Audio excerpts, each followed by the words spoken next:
Un detalle que me llama particularmente la atención acerca de nuestro paisaje mental es la cantidad de veces que pretendemos tener una respuesta firme y elocuente ante asuntos que desconocemos parcial o totalmente.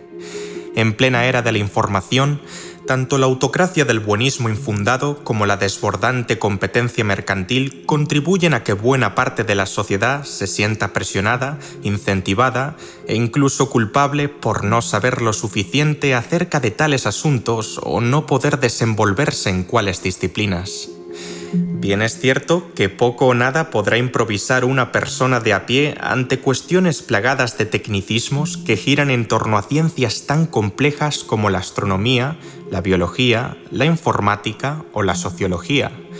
A menos, claro está, que se hayan especializado mínimamente en susodichas áreas de conocimiento de antemano.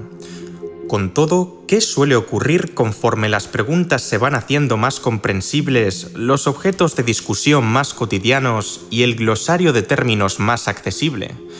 Bueno, el sentido común puede actuar como el mejor de los sentidos en algunos contextos, pero también hay razones de sobra para arguir que es claramente mejorable en otros.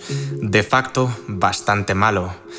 ¿Te has parado a pensar cuántas veces nos volvemos harto susceptibles de proporcionar respuestas rápidas, intuitivas y prejuiciosas que contienen un copioso cúmulo de errores?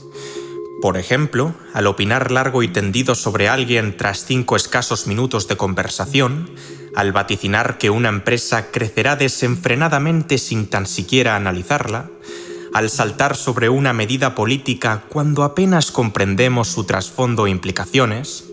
Sinceramente, me cuesta mucho creer que existan individuos que, aun en momentos puntuales, nunca hayan formado uno o varios puntos de vista basándose en evidencia que no son capaces ni de explicar ni de defender. Y por supuesto, yo no soy ninguna excepción. Durante los años 50, el psicólogo Herbert Simon sugirió que el hecho de que un sujeto intente tomar decisiones racionales en cortos periodos de tiempo como norma general no quita que sus razonamientos estén a menudo restringidos por una pluralidad de limitaciones. Sin ir más lejos, tareas como recopilar a tiempo real toda la información necesaria en un proceso selectivo y sopesar todos los beneficios y costes potenciales de cada alternativa antes de decantarse por una no siempre son pan comido. 2 décadas más tarde, la eminente dupla de psicólogos Amos Tversky y Daniel Kahneman investigó y propuso una serie de sesgos cognitivos que influenciarían significativamente la manera en la que los seres humanos piensan, juzgan y eligen. ¿Y cuáles son las conclusiones a las que llegaron? Pues que las personas tienden a incurrir en desviaciones del procesamiento mental que, en múltiples ocasiones, desembocan en interpretaciones ilógicas, proposiciones inexactas o distorsiones a la hora de percibir, entender y recordar el mundo. Por este motivo, mi cometido a lo largo del presente documental será tratar en profundidad tanto el fundamento teórico como las aplicaciones prácticas de un fenómeno psicológico que recibe el nombre de heurística. Sin más preámbulos, demos comienzo al espectáculo. A grandes rasgos, los heurísticos son reglas simples y eficientes que se utilizan con frecuencia para formar juicios y tomar decisiones. En otras palabras, consisten en atajos mentales que conducen generalmente a los individuos a elaborar esquemas informativos ante la ausencia de datos importantes y o a enfocarse en un aspecto particular de un problema complejo e ignorar otro aspecto del mismo para poder resolverlo con más rapidez y eficacia. A fin de cuentas, este recurso cognitivo aflora a partir de la necesidad de desempeñar eficientemente elecciones contundentes y específicas dentro del espectro de la cotidianidad. Y en este sentido, el precio a pagar por dicho incremento de eficiencia es la adquisición de información generalizada sin pasar por filtros verificativos demasiado delicados y suntuosos. Claro, ¿os imagináis que tuviéramos que malgastar nuestro tiempo en examinar todos los detalles que influyen en cada disyuntiva de nuestra vida, por nimia que ésta sea? Aunque no te hayas dado cuenta, son cientos e incluso miles las optativas que afrontamos en el día a día. ¿Qué voy a desayunar? ¿Cómo me voy a vestir? ¿Cuándo voy a leer? ¿Debería coger el autobús, el tranvía o el coche? ¿Debería adjuntar en mi presentación un gráfico de barras o uno circular? ¿Debería irme a entrenar o quedarme a beber con mis compañeros después de trabajar? En fin, podría seguir indefinidamente con la lista. Afortunadamente, los heurísticos permiten al sujeto optar por una u otra opción con relativa facilidad y sin agonizar en el camino. O sea, estas estrategias acortan el tiempo en la toma de decisiones y, por lo tanto, permiten que las personas ahorren recursos mentales y puedan funcionar sin detenerse constantemente a meditar cuál será su próximo curso de acción. Verbigracia, al dudar si hoy sale más a cuenta utilizar transporte público o privado para ir a la oficina, cabe la posibilidad de que uno recuerde repentinamente con cierta repulsión lo cara que se está poniendo la gasolina últimamente. O, al vacilar sobre si ir al bar o al gimnasio, emerja en ti una sensación anticipada de arrepentimiento tras proyectar que no has procurado el pertinente cuidado a tu cuerpo al término de la jornada.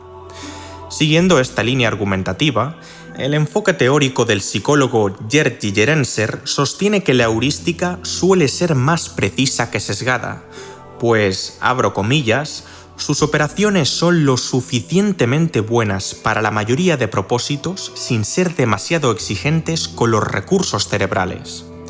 Una de las diversas vías por las que la mente humana genera opiniones intuitivas sobre asuntos complejos es la denominada sustitución atributiva, un proceso mediante el cual se cambia una pregunta difícil por otra pregunta fácil con miras a encontrar una explicación satisfactoria sobre un tema específico. Con arreglo a lo mencionado, el matemático húngaro George Polya recalcó que el reemplazo puede ser una buena táctica para resolver problemas complicados y laboriosos en su clásico titulado How to Solve It. Y tiene razón. Por ejemplo, cuando se divide una igualdad muy extensa en diferentes partes, cada una de las cuales de menor dificultad, es más sencillo descifrar el procedimiento matemático adecuado para dar con la solución. No sé cómo despejar la x en una ecuación de cuarto grado, pero sí sé cómo hacer cambios de variable y resolver ecuaciones de segundo grado. Vale, creo que tiraré por ahí. Análogamente, rotar intencionadamente la pregunta formulada por otra más directa y reveladora consta en muchos casos como una maniobra francamente útil en aras de abordar temas que exigen más de una vuelta de tuerca. Véase, podríamos sustituir interrogantes como ¿qué tema me tocaría tratar en mi siguiente vídeo? ¿Merece la pena fiarse de esta candidata a las elecciones presidenciales? ¿O ¿es ahora el momento idóneo para comprar otro teléfono? Por otras del estilo, ¿qué tópicos son los más demandados por mis suscriptores? ¿Cuántas veces ha mentido esta política descaradamente? ¿O qué ventajas me traería un nuevo móvil respecto del dispositivo actual? Antes bien, no es oro todo lo que reluce. En más ocasiones de las que estamos dispuestos a reconocer, la sustitución atributiva acarrea una amalgama de errores sistemáticos en el procesamiento de información, el desarrollo de proposiciones y la selección de alternativas. Y es que, al requerir menos esfuerzo cognitivo, muchas personas sienten la inclinación por adoptar esta clase de razonamiento express en situaciones que demandan una pausa deliberada y consciente. Sin más dilación, me gustaría leer un pasaje de la obra Pensar rápido, pensar despacio, perteneciente a Daniel Kahneman. Durante una etapa de mi carrera, Amos y yo nos preguntamos cómo y por qué la gente es capaz de hacer juicios de probabilidad sin conocer con precisión lo que es la probabilidad. Tras años de investigación, nos percatamos de que una buena parte de los individuos tiende realmente a simplificar esta imposible tarea permutando la pregunta auténtica por una pregunta heurística de menor complejidad intelectual. Para ilustrar este punto, me gustaría que el público observara el dibujo plasmado en pantalla y, acto seguido, respondiese a lo siguiente. ¿Cuál de las tres figuras es más grande?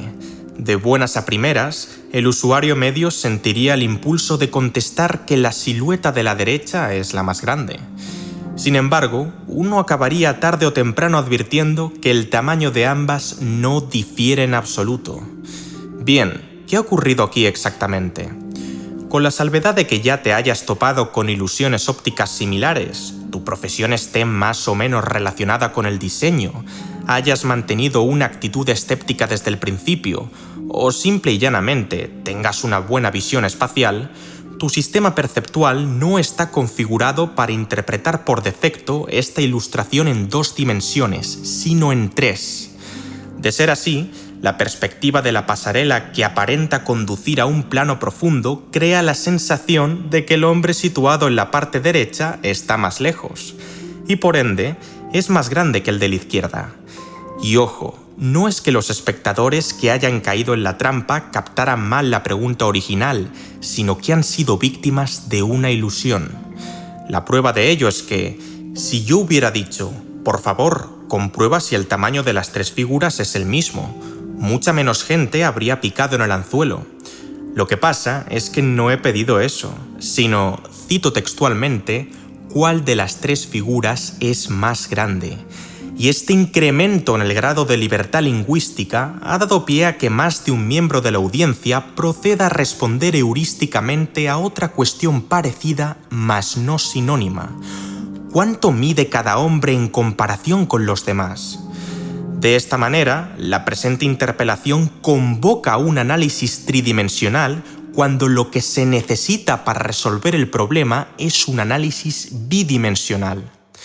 Al igual que existen heurísticos que aplicamos ad hoc después de reflexionar si son o no verdaderamente convenientes, hay otros que brotan de forma autómata e inconsciente, esto es, a modo de una escopeta mental con tanto retroceso que la puntería del tirador queda prácticamente arruinada.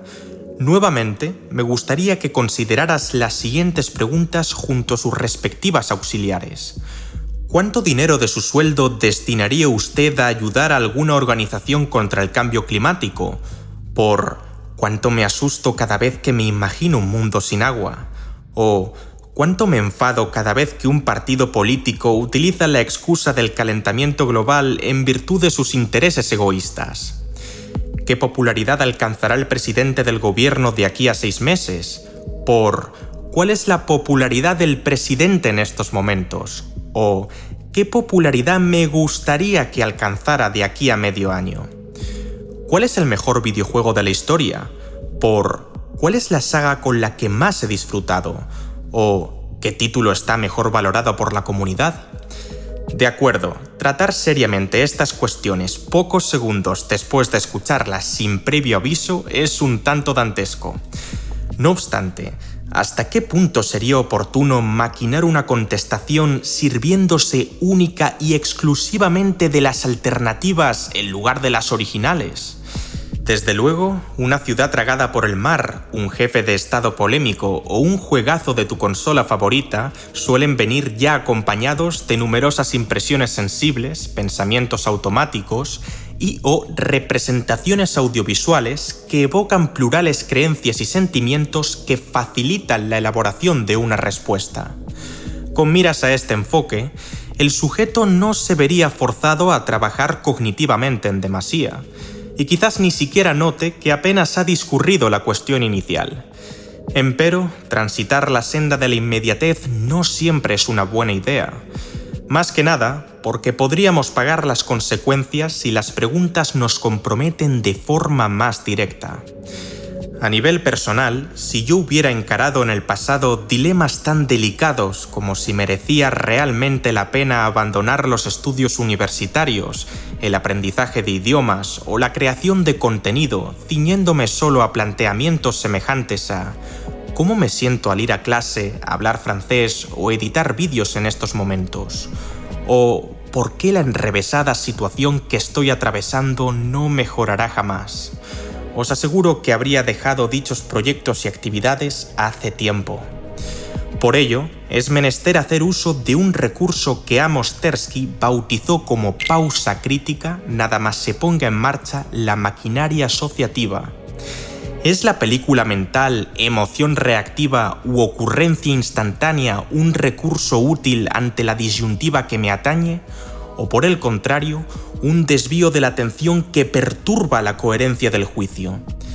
De esta manera, se estaría apelando a un razonamiento pausado, enfocado y reflexivo que incita al individuo a tratar la cuestión autóctona de la forma más cercana posible. En adición, todavía quedaría pendiente el ajuste entre la pregunta sustituida por la sustituta en caso de que esta última sí fuera potencialmente provechosa.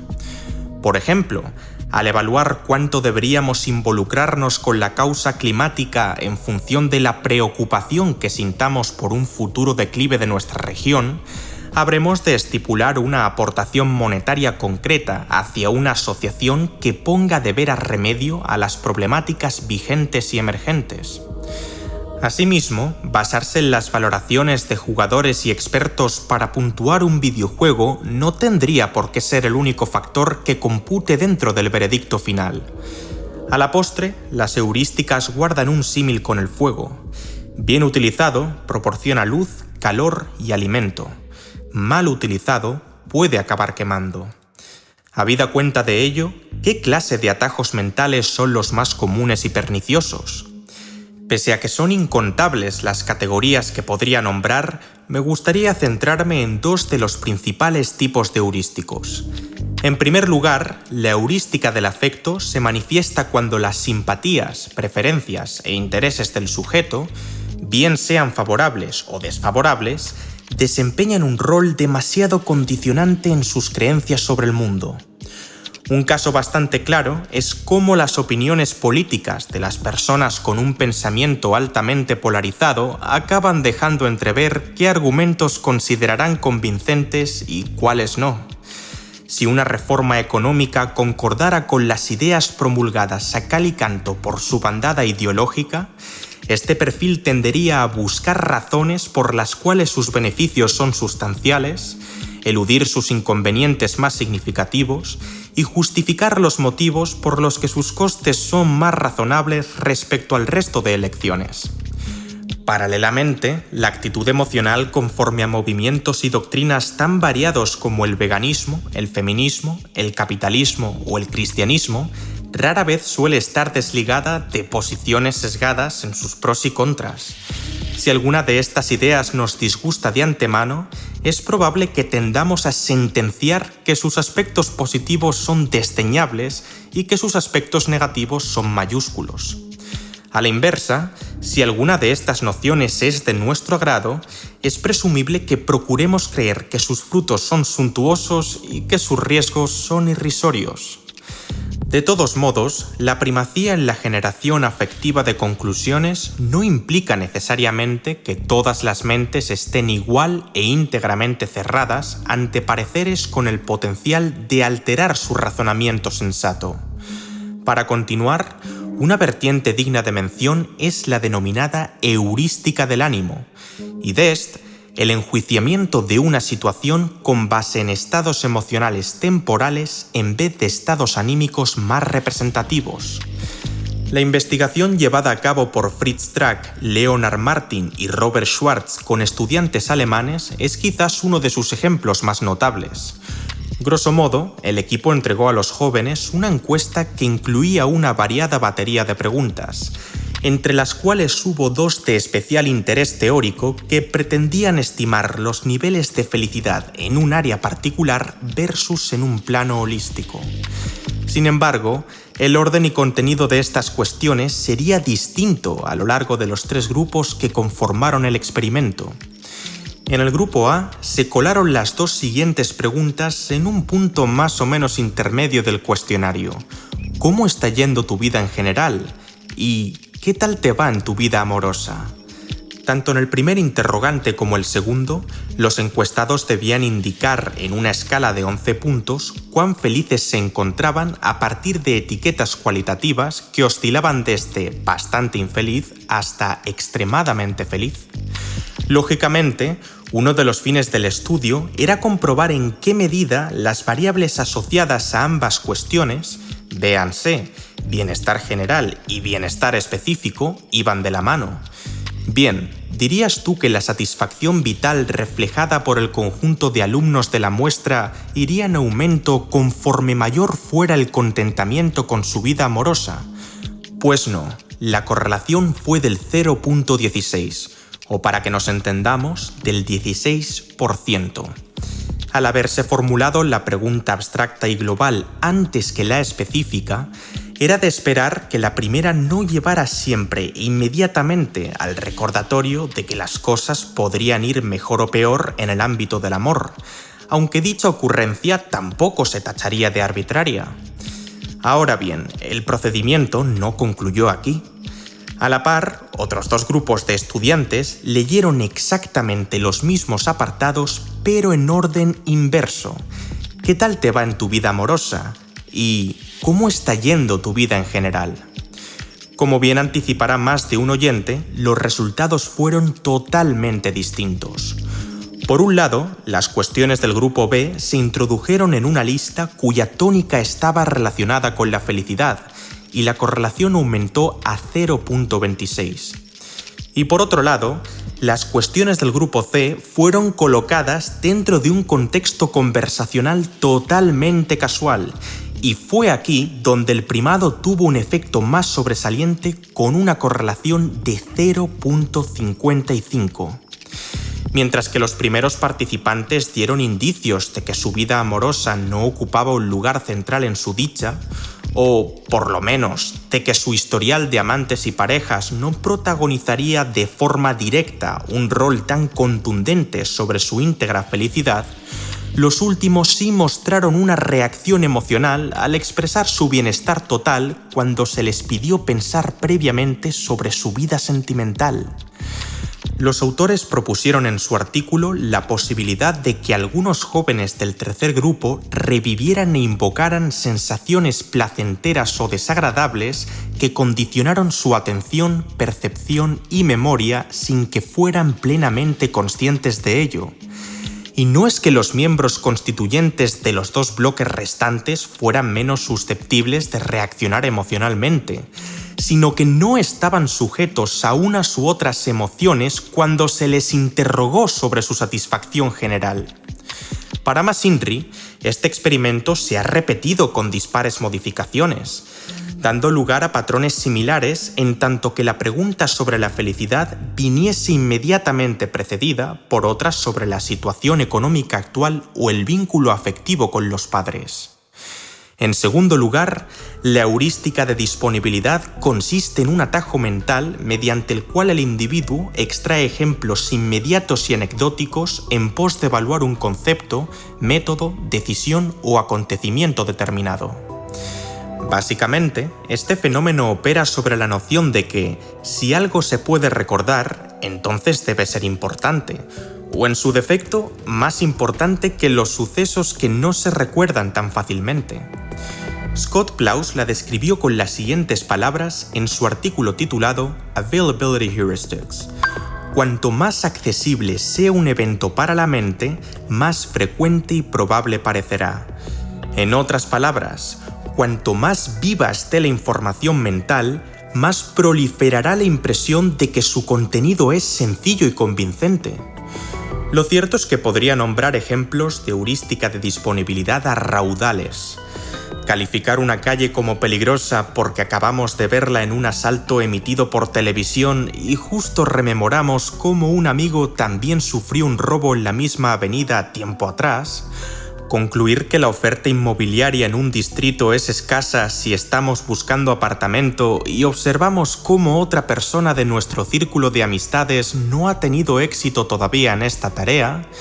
Percibir que una empresa dentro de un sector va a tener un rendimiento pobre simple y llanamente porque el conjunto del mercado en el que participa se encuentra en un panorama financiero negativo, o mismamente, juzgar que la probabilidad de un suceso inusual es más alta de lo que en realidad es porque aparece de forma continua o exagerada en los medios de comunicación, tal y como ocurre con los accidentes de avión, los fallos en paracaídas o los desastres naturales. En un estudio confeccionado por Kahneman y Tversky en el año 1973, se demandó a un conjunto de voluntarios que escucharan y retuvieran los nombres de varias celebridades dentro de la esfera política, artística o histórica. Es crucial recalcar que la proporción de hombres y mujeres era prácticamente idéntica en las 4 listas que prepararon y distribuyeron aleatoriamente.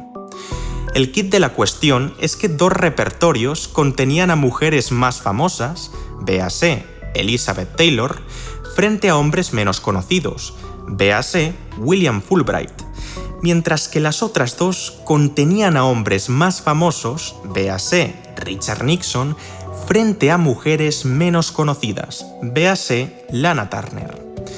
Además, la identificación del sexo perteneciente a cada nombre no dejaba margen a ambigüedades, es decir, se podía saber claramente si se trataba de un varón o de una mujer. Luego, se preguntó a los participantes si su secuencia incluía a más mujeres o, por el contrario, a más hombres. Bien, ¿y cuáles fueron los resultados? Entre los 99 sujetos que compararon la frecuencia relativa de ambos géneros, 80 declaró erróneamente que la clase formada por los nombres más famosos era la más frecuente. Dicho de otro modo, cuando los hombres o las mujeres de un listado eran más conocidos en comparación con su sexo opuesto, la gran mayoría creyó incorrectamente que había más nombres de ese sexo.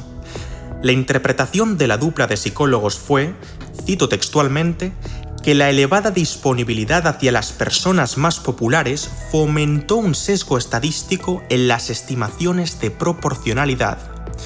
En resumen, los elementos mentales más recientes, vívidos y manifiestos tienden a ejercer cierto peso sobre nuestros juicios, con lo cual es primordial desarrollar el hábito de la pausa crítica.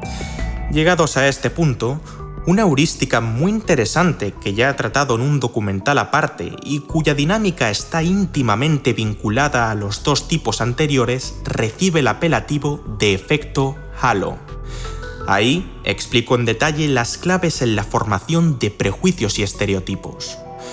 Con todo, queda pendiente una amplia gama de términos que requieren un análisis más minucioso. La falacia de la tasa base, la heurística de representatividad, el efecto de anclaje, la ley de los pequeños números, etc. En caso de que este vídeo alcance la cifra de 6.000 me gusta y buena parte de la audiencia lo exprese en la caja de comentarios, me pondré manos a la obra con una disertación completa sobre el pensamiento estadístico. Entre tanto, me despido con una frase del propio Daniel Kahneman a modo de síntesis. La confianza que los seres humanos experimentan viene dada por la coherencia de la historia que tratan de construir a partir de la información que se encuentra a su disposición. Lo difícil es saber cuándo dicha seguridad está verdaderamente justificada.